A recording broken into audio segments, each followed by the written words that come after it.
Hello বন্ধুরা, তো কেমন আছো সবাই? আশা করি সবাই ভালো আছো। তো বন্ধুরা, আজকে আমরা জানবো বাংলাদেশের অভিনেতা জোভান কাকে বিয়ে করলেন। তো বন্ধুরা, ভিডিওটিতে একটি লাইক দিয়ে ভিডিওটি শেষ পর্যন্ত দেখার অনুরোধ রইল।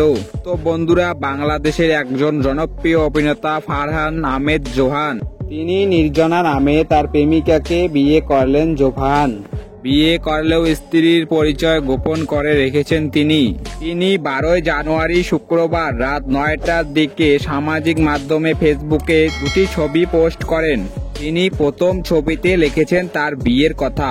জানা গেছে জোভানের স্ত্রী বাড়ি ঢাকা। তিনি ঢাকার একটি বেসরকারি বিশ্ববিদ্যালয়ে পড়াশোনা করেছেন। বিয়ের কিছুদিন আগের থেকে জানাশোনা ছিল দুজনেরই, তবে বিয়ের আয়োজন পারিবারিকভাবে করা হয়েছে বলে জানা গিয়েছে। তো বন্ধুরা, এছাড়া তার স্ত্রীর বিষয়ে বেশি কিছু জানা যায়নি। তো বন্ধুরা, এই ছিল আজকের ভিডিও। এরকম নতুন নতুন ভিডিও পেতে ভিডিওটি লাইক দিয়ে চ্যানেলটি সাবস্ক্রাইব করে পাশে থাকবেন। দেখা হচ্ছে পরের ভিডিও। ভালো থাকবেন, সুস্থ থাকবেন, ধন্যবাদ।